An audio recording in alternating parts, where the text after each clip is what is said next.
Salut à toutes et à tous, bienvenue sur la chaîne Passion Oldies, je suis Sylvain et aujourd'hui j'ai décidé de vous faire une petite émission sur les guides de solutions que j'ai reçus avec mon premier colis en provenance du Japon. Voilà, lors de cette deuxième partie, je vous avais montré les jeux vidéo et les guides que j'avais reçus. Je vous avais dit que je mettrais des photos sur Instagram, mais je pense qu'il est plus sympa de voir ça en vidéo. C'est plus précis et il y a matière à donner peut-être plus d'informations. Ici, nous avons le guide de solutions de Super Street Fighter 2 sorti sur Super Famicom. À mon époque, et je pense que tous ceux qui sont nés comme moi dans les années 80, voire début des années 90, ont connu justement tous les magazines qui sont Player One, Console Plus et autres Joypad, donnant souvent des petits livrets avec tous les coups de chaque des personnages, mais il n'y avait pas à l'époque encore des guides de solutions. En tout cas, tout du moins pas sur les jeux de combat. Et donc, quelle fut pas ma surprise quand j'ai vu ce guide de Super Street Fighter 2. Alors, avec de la recherche, je me suis rendu compte qu'il y en avait bien d'autres. D'ailleurs, pour les 3 Street Fighter sortis sur Super NES, Street Fighter 2, Street Fighter 2 Turbo et donc ce Super Street Fighter 2. Donc je vais vous le présenter. Donc voici la cover. Voici donc la face arrière. Le guide a été imprimé en 1994. Un petit fourreau, hop, voilà la jaquette cartonnée. La tranche qui reste la même et donc l'arrière évidemment. Pour un geek qui a une trentaine d'années, il présente encore bien. Bon, effectivement, il est plus très blanc. Il sent encore le manga, donc ça c'est plutôt cool. On va regarder ensemble l'intérieur. Le guide vous détaille tous les coups disponibles pour chacun des personnages. Mais ce qui est intéressant, voilà, comme on peut le voir ici avec Camille, ça vous indique donc avec chacune des touches de la manette de Super Nintendo quelle couleur vous pourrez obtenir. Donc ça c'est plutôt top. Et ici vous avez donc les forces et faiblesses donc, du personnage. Voilà, pareil pour Fei Long. DJ, vous pouvez trouver des petites vignettes type manga, comme on peut le voir ici, donc ici avec le personnage de Fei Long. Ryu, on voit bien que c'est un personnage qui est relativement complet. A contrario qu'on peut le voir ici avec Ken, qui est lui un petit peu moins équilibré. Voilà, encore une animation type manga ici avec Chun-Li et Monsieur Bison. Voilà pour ce petit guide de solution. Effectivement, il est vraiment tout petit. Donc ensuite, nous avons celui donc de Super Smash Bros Melee. Sorti sur Nintendo GameCube, qui est le jeu le plus vendu sur la console. Là aussi, il ne s'agit pas du guide officiel fait par Nintendo. Et comme vous pouvez le voir, Fighting Master Guide, indiqué ici. Tout est en relief. L'arrière. Donc le guide présente bien. Il est quand même assez massif et plutôt lourd. Voilà à quoi ressemble la pochette cartonnée, la tranche et l'arrière. Donc pareil, il s'agit d'un guide qui est ultra complet. Donc dedans, vous trouvez donc des explications sur tous les modes de jeu, toutes les techniques des combattants, leurs points forts, leurs points faibles, des astuces pour gagner tous les objets cachés. Comme sur le guide de Super Street Fighter 2, par exemple ici on prend le personnage de Link adulte, vous avez donc ses points forts que l'on peut voir justement à travers ce petit graphique et toutes les couleurs que l'on peut obtenir du personnage. Vous avez un petit descriptif, son histoire, etc.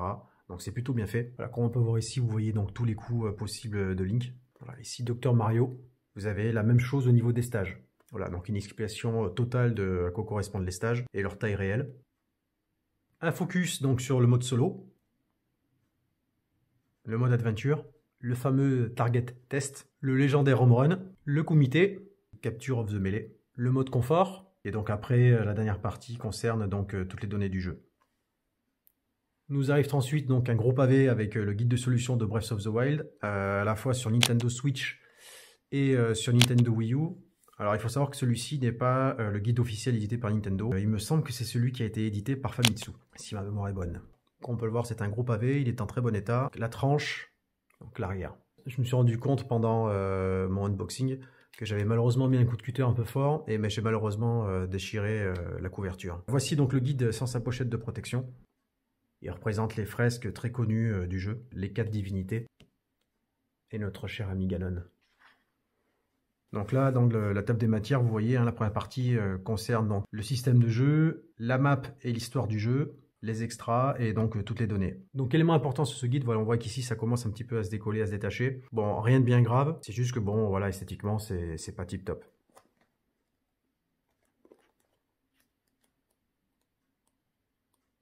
Donc une des données intéressantes et sympas, c'est donc toutes les tenues que peut obtenir Link durant le jeu. Alors on retrouve donc ici une carte qui présente un petit peu tous les lieux qu'il faut visiter dans le jeu. Voilà, je vois qu'elle n'a jamais été utilisée. Elle est toujours attachée au guide de solution, donc c'est super. Je vous ai ramené donc le guide de solution de l'édition augmentée de Breath of the Wild, que j'ai d'ailleurs jamais ouvert. Donc effectivement, il y a quand même une très grosse différence. Troisième guide, Final Fantasy XII. Celui-ci est l'officiel donc édité par Square Enix. Donc la cover principale, la tranche et l'arrière. Je vais quand même vous montrer l'intérieur, comme on peut voir donc des illustrations de la pochette. Et donc voici le guide donc sans sa cover, absolument magnifique, qui représente donc toute la carte du jeu. Ce que je vous dis donc dans la vidéo de l'unboxing concernant les guides, c'est que j'adore justement tous ces petits guides qui sont remplis de artwork, c'est absolument sublime. Donc, comme d'habitude, le sommaire, donc les personnages, le principe de jeu, les connaissances et les techniques, l'histoire, le guide de la map et comme toujours, toutes les données. Donc il s'agit bien du guide officiel distribué et édité par Square Enix. Alors je sais pas vous, dites-moi dans les commentaires, mais moi j'ai personnellement adoré ce jeu.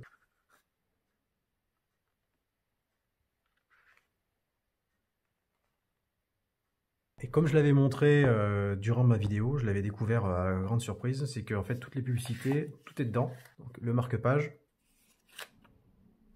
un peu de publicité, donc là pour la PlayStation Portable. Comme ça je ne sais pas ce que c'est. Le hobby, que j'aurais d'ailleurs pu remettre. Et évidemment à la fin, la traditionnelle carte de tous les jeux d'aventure, voilà, qui n'a pas du tout été détachée, donc ce qui est top. Donc voilà pour ce super guide de Final Fantasy XII. Le guide de Mario Kart 7, donc sorti sur Nintendo 3DS. Là aussi, il ne s'agit pas d'un guide officiel. Donc la cover principale, la tranche et donc l'arrière. Donc on peut le voir ici, le guide a été édité en 2011. Donc l'intérieur de la pochette de protection, comme on peut le voir, avec des illustrations. Et voici donc la pochette cartonnée et l'arrière. Donc pour moi, c'était une grande première de voir qu'il y avait des guides donc sur Mario Kart. J'ai contrôlé depuis la vidéo de l'unboxing. Donc il existe bien des guides de solutions sur la franchise Mario Kart, et ce depuis le tout premier épisode sorti en 92 sur Super NES, Super Mario Kart. Donc là vous avez le sommaire. Donc le premier c'est le guide du jeu, donc le guide des menus. Ensuite le guide de toutes les courses, et enfin la dernière partie donc c'est le mode bataille. Donc les forces et faiblesses donc des véhicules et des différents pneus. Donc qui vous aide à parfaitement customiser votre véhicule. Un exemple de carte, encore une autre, la fameuse course Rainbow, et là la mythique course Rainbow de la Super Nintendo. Donc pareil à la fin de ce guide, j'avais trouvé donc des publicités présentes. Malheureusement, pas de hobby. Et donc le dernier, New Super Mario Bros 2, sorti sur Nintendo 3DS. Donc comme on peut voir la pochette, elle est pailletée.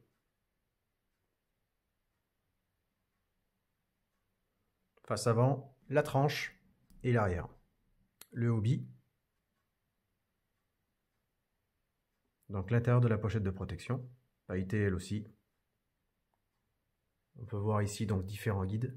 Et donc la jaquette que tout le monde connaît. Donc comme vous pouvez le voir à l'intérieur, donc des petits stickers collants. Un peu de publicité. Et c'est parti. Donc le sommaire, intégralement en japonais, aucune indication en anglais. Donc tous les mondes, comme ici le monde 1. Avec à chaque fois, comme vous pouvez le voir sur la map en bas, tous les niveaux ainsi que ceux qui sont cachés.